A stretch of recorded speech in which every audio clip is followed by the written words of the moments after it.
अतूट प्रेम. चॅप्टर 4. मिहीर थांबला आणि त्याने सायलीच्या हातांनी त्याचे शर्ट घट्ट पकडलेले पाहिले. त्याच्या नजरेत काहीतरी बदलले. का? सायलीने नजर खाली झुकवली आणि हळू आवाजात बोलली, मला हॉस्पिटलमध्ये जायला आवडत नाही. तिथलं वातावरण मला विचित्र वाटतं. ती इतकी घाबरली होती की तिला त्याच्या डोळ्यात बघायचं धाडस होत नव्हतं. आता तो तिच्यावर विश्वास ठेवतोय की नाही हेही तिला कळत नव्हतं. तो काहीच बोलला नाही, म्हणून ती पुन्हा म्हणाली, मी आधीच औषध घेतलंय. थोडा आराम केला की बरी होईन. मिहीरने तिच्याकडे पाहिलं. तिचा चेहरा छोटासा दिसत होता आणि लांब सडक पापण्या खाली झुकल्या होत्या. कदाचित तापामुळे तिचा चेहरा लालसर झाला होता. त्यामुळे ती आणखी नाजूक वाटत होती. त्या क्षणी त्याचं हृदय अनिच्छेनेही तिच्यासाठी हळवं झालं. तो मागे वळला आणि तिला सरळ बेडरूममध्ये नेलं. सायलीने खोल श्वास घेतला. आत्तापर्यंत ती एवढी तणावाखाली होती की तिला घाम फुटला होता. तिला फक्त थंड पाण्याने अंघोळ करून झोपायचं होतं. मी एकटी ठीक आहे, तू जाऊ शकतोस. ती स्पष्टपणे त्याला बाहेर जाण्यास सांगत होती. मिहीरसाठी हे ठिकाण नवीन होतं. त्यानं तिच्या शब्दांकडे दुर्लक्ष केलं आणि गाठ बसवलेली टाय सोडली, शर्टची बटणं उघडली. हे पाहून सायली घाबरली. तिनं मोठ्या डोळ्यांनी त्याच्याकडे पाहिलं आणि चिडून बोलली, हे काय चाललंय? कपडे का काढतोयस? मिहीर तिच्याकडे एकटक पाहत थांबला. सायलीचं हृदय जोरात धडधडत होतं. तिला त्याचं हे असं बघणं सहन होईना. त्याच्या नजरेत काहीतरी वेगळं होतं. एक ओढ, एक तडफड. सायलीला पुन्हा गरमी जाणवू लागली. तिनं ओठ चावले आणि स्वतःला शांत करण्याचा प्रयत्न केला. ती अलगद म्हणाली, मला बरं वाटत नाहीये. ती त्याला सांगू पाहत होती की ही ती वेळ नाही.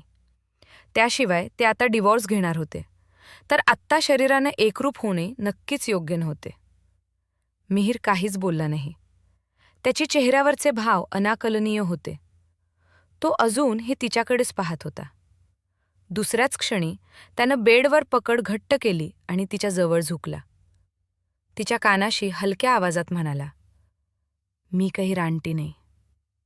मिहीरच्या आवाजात अश्लीलता होती, ज्यामुळे आता तो जे बोलला ते तिला पटत नव्हते.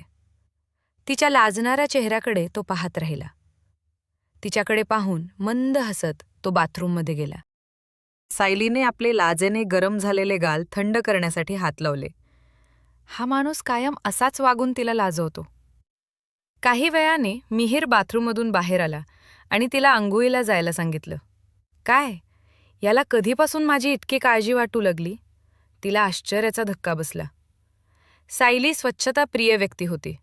घामाने अंग भिजून गेल्याने आत्ता अंघोळ करण्याची तिला नितांत गरज होती. ती अचानक हालचाल करत उठल्यामुळे तिला चक्कर आली.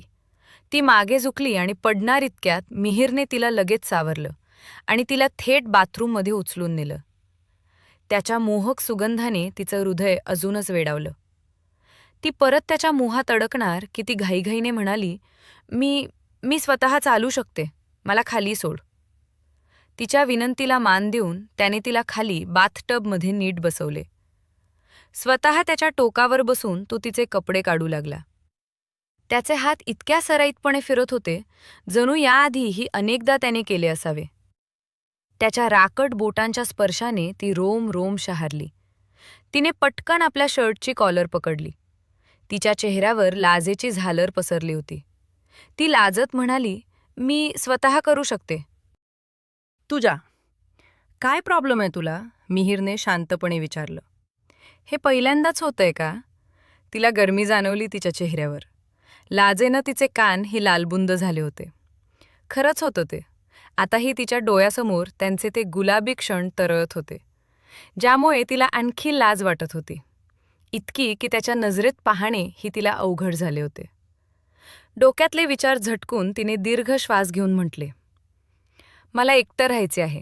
प्लीज तू जा. तिच्या बोलण्यातले गांभीर्य ओळखून मिहीर निमूटपणे तिथून निघून गेला. बाथरूमचा दरवाजा बंद झाला होता. बाथटबमध्ये काही वेळ व्यथित करून तिला खूप बरं वाटलं.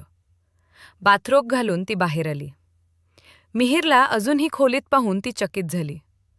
तिने खूप प्रयत्न केला त्याच्याकडे दुर्लक्ष करण्याचा आणि आपल्या बेडच्या दिशेने जाऊ लागली.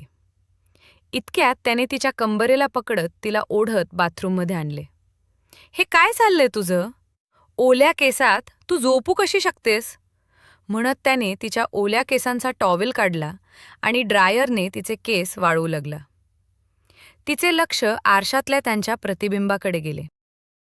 त्याचे केसही ओले होते, जे त्याच्या रूपात आणखी भर टाकत होते. त्याच्या शरीराचा नैसर्गिक सुगंध तिला त्याच्याकडे आकर्षित करू लागला, ज्यामुळे तिच्या हृदयाची गती वाढली. तो तिची जी काळजी घेत होता ती तिला त्रासदायक वाटत होती.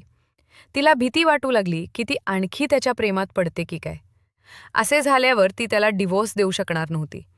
तिचे केस वाळवून झाले तसे तिने आरशातून त्याच्याकडे पाहिले आणि त्याला हलकं धन्यवाद म्हटलं. मिहीर तिच्या एकदम जवळ उभा होता. दोघांचेही शरीर एकमेकाला चिकटून होते. एक हात अजूनही वॉश बेसिनवर ठेवून तो आरशातून तिच्याकडे पाहत होता. मिहीरने तिच्या चेहऱ्याकडे पाहत विचारले, "बस इतकंच?" तिने डोळे मोठे केले त्याच्या बोलण्यावर. याआधी जेव्हाही तो तिची अशी छोटी मदत करायचा तेव्हा ती त्याला हवं ते करू द्यायची, पण आता ती ते करू शकत नव्हती. त्यांचे लग्न आता काडीमोडच्या दिशेने जात होतं. आरशातून मिहीरने पाहिलं की सायलीच्या डोळ्यांत हलकी धुकटता दाटली होती आणि तिच्या नाकाचा रंग गुलाबी झाला होता. न जाणो का, पण हे पाहून त्याच्या मनात एक वेगळीच भावना उसळली. अचानक त्याचा मूड बिघडला. त्यानं तिचा हनुवटीला हलकं दाबून रागानं तिला इशारा दिला, "पुढच्या वेळी कोणत्याही दुसऱ्या पुरुषाकडे असं पाहू नकोस, ऐकलंस?" सायलीच्या भुवया गडद झाल्या. तो नेमकं काय बोलतोय? त्याच्या डोळ्यांचा रंग आणखीनच गडद झाला आणि तो पुढे म्हणाला, "इथे बरेच हिंस्र प्राणी आहेत. अनेक पुरुष माझ्यासारखे चांगले नाहीत, समजलं का?" काही विचित्र आहे, सायलीच्या मनात विचार आला. फक्त तिने असं पाहिलं म्हणून कोणी इतकं संवेदनशील कसं वागू शकतं? तो तिच्या दिशेनं जवळ येत असल्याचं लक्षात येताच ती एकदम स्तब्ध झाली, जणू हेडलाईटच्या प्रकाशात अडकलेलं हरिण. तिच्या मनात सतर्कतेचा इशारा वाजला आणि तिने पटकन चेहरा दुसऱ्या बाजूला वळवला. विहीरनं तिच्या खांद्यांवर घट्ट पकड घेतली आणि तिला जबरदस्तीनं वॉश बेसिनला टेकवलं. तो ठाम आवाजात म्हणाला, "हळू नकोस." त्यांचे ओठ जवळपास एकमेकांना स्पर्श करत होते आणि त्यांचे डोळे एकमेकात अडकून राहिले. सायलीला वाटलं तू तिला किस करणार. तिचं हृदय वेगानं धडधडू लागलं आणि भीतीनं तिच्या पापण्यासुद्धा थरथरायला लागल्या. पण विहीरनं काहीही वेडसर केलं नाही. त्याने फक्त तिच्या कपाळावर हलकं चुंबन घेतलं, जणू तिथे आपली खून सोडत होता. मग त्याने तिचे गाल हलकेच दाबले आणि भर्राकन आवाजात म्हणाला, "ही तुझी शिक्षा आहे." तो इतका गंभीर वाटत होता, त्याच्या म्हणण्यावर तिच्याकडे काहीच शब्द उरले नाहीत. काय मूर्खपणा आहे हा. सायलीने चिडून आणि स्वतःच्या निराशेने डोळे फिरवले. तिचं मनच रुखरुखलं. तिने त्याच्या मृदू स्पर्शाने स्वतःला इतकं हरवून का जावं? ती इतक्या सहजपणे आपला निर्णय विसरली कशी? तिला स्वतःवर नियंत्रण ठेवायला हवं. तेवढ्यात मिहीरचा फोन वाजला आणि ती वास्तवात परत आली. ती शांतपणे उठली आणि त्याला जागा देण्यासाठी तिथून निघून गेली. त्याच वेळी मिहीरने फोन उचलला आणि बाल्कनीकडे गेला. तो काही वेळ फोनवर बोलत राहिला आणि नंतर तो बंद करून पुन्हा बेडरूममध्ये आला.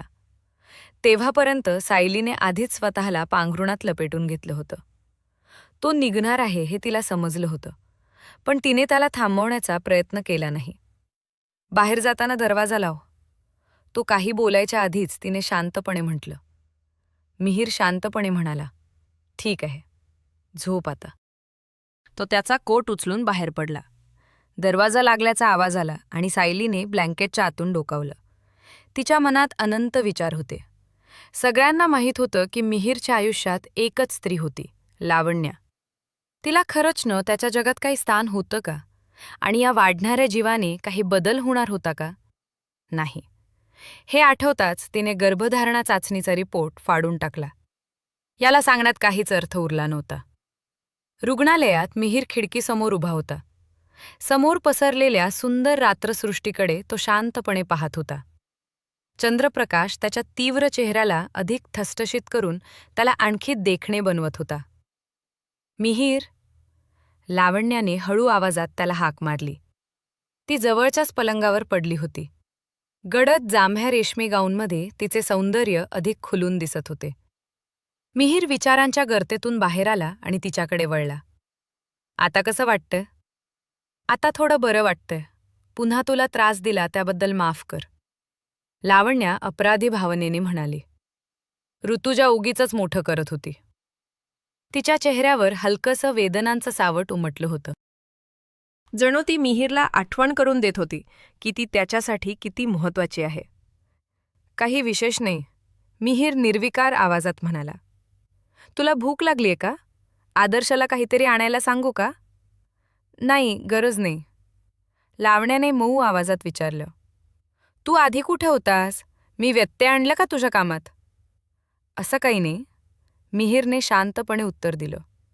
घड्याळाकडे पाहत तो म्हणाला. उशीर झालाय, आता झोप. मिहीर, मला खूप भीती वाटते.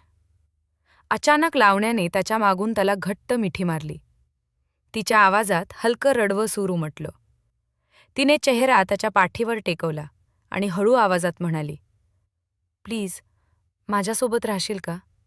फक्त आजच्या रात्रीसाठी.